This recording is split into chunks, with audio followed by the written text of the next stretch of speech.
3 minutes after 4 p.m., where the government has invited international development lenders such as the Japan International Cooperation Agency, China's Exim Bank, and the African Development Bank, amongst others, to finance a $2 billion expansion of its main airport in Nairobi.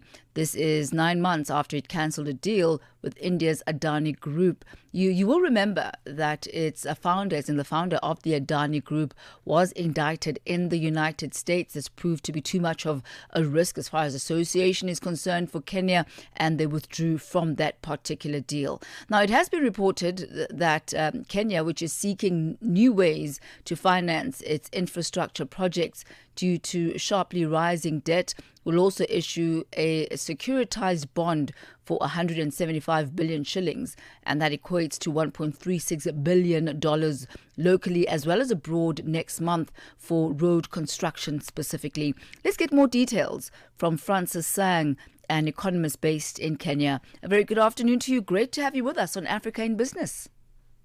Thank you. Thank you for having me once again. Now, when we look at Kenya, the country is already facing rising public debt. Can they afford to borrow any more? It's a tall task when you look at the debt, because currently Kenya, 65% of Kenya's, that's the ratio of Kenya's debt to GDP. It's at 65%. But the government has faith that it will be able to generate more revenue in the future and to unlock revenue locally. And that's why I think they have faith that in their strategy, they'll be able to meet this debt. Although when you look at it, it's a very tall order for the country at the moment to get into debt situations when it comes to financing of building of infrastructure in the country. Let's look at the strategies and some of the strategies that have been used. We see, according to Reuters, that the Transport Minister, Davis Chirchir, says that he intends to issue a securitized bond with $1.36 billion US. That's 175 billion shillings.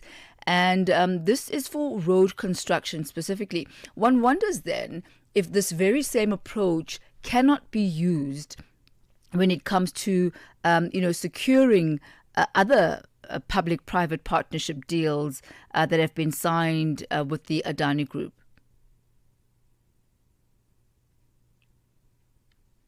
Are you still? Pardon? I didn't get that question. Yes.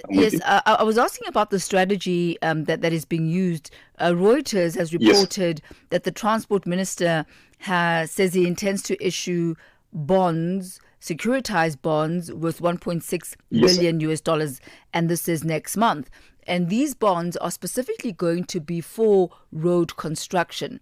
So can't the same approach be used for other projects that were part of the public-private partnership deal that was signed with the Adani Group that Kenya has now actually withdrawn from? Yes, now after the withdrawal of the Adani deal, the government has no other option other than to finance its projects using debt.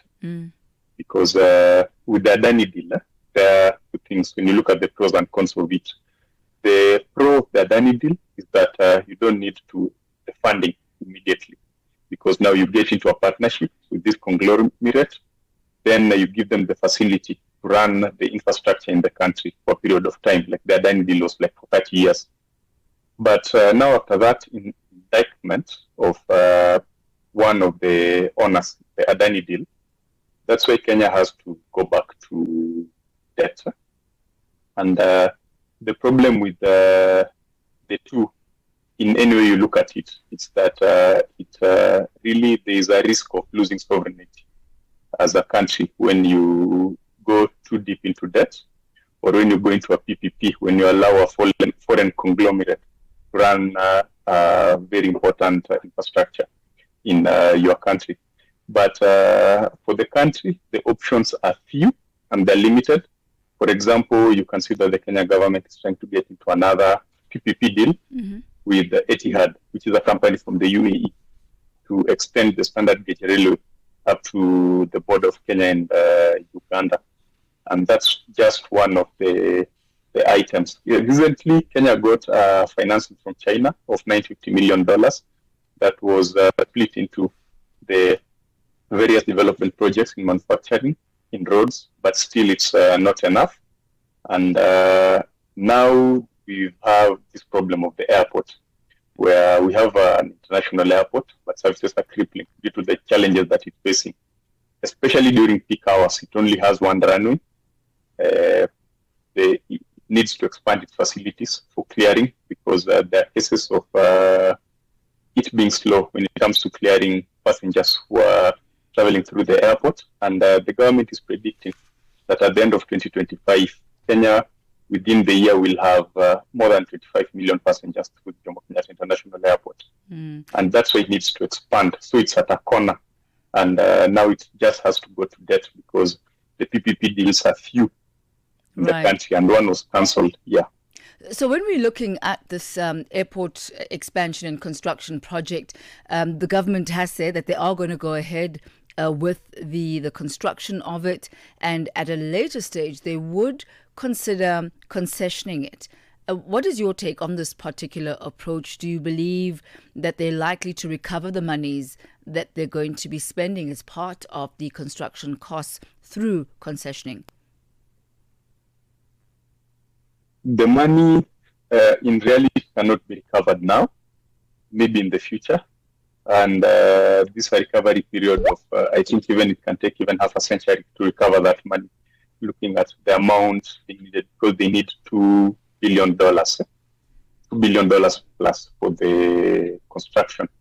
So maybe how we can look at it is maybe the government is looking at having an infrastructure that will spur business activity to help the country generate income, maybe through tourism, maybe handling of cargo, and also development of the manufacturing and the agricultural sector.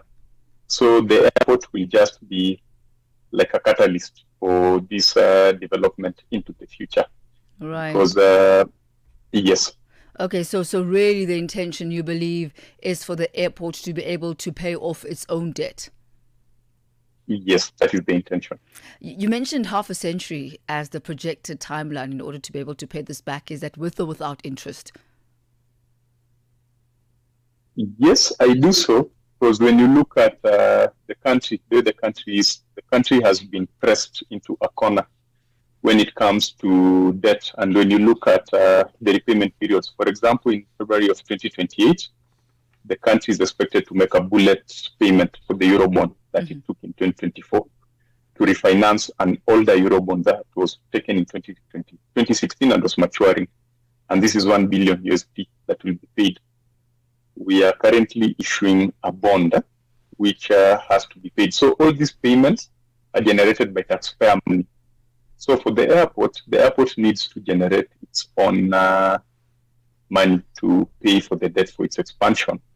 And the projection of the government is that the activity within the airport will be spurred, and this will spur other economic activities in the country for the airport to be able to pay. And this is mainly, I think, the outlook of the technocrats in the government, the people who are doing these calculations and the options for the country to develop. And they're looking at it in this manner. Mr. Sang, we'll have to leave it at that for this afternoon, but thank you for a really comprehensive breakdown of the sources of funding and the various models that are available to Kenya, as well as the decisions that they've taken in order to ensure the development and the upkeep of their infrastructure. We thank you for your time, sir. You're welcome.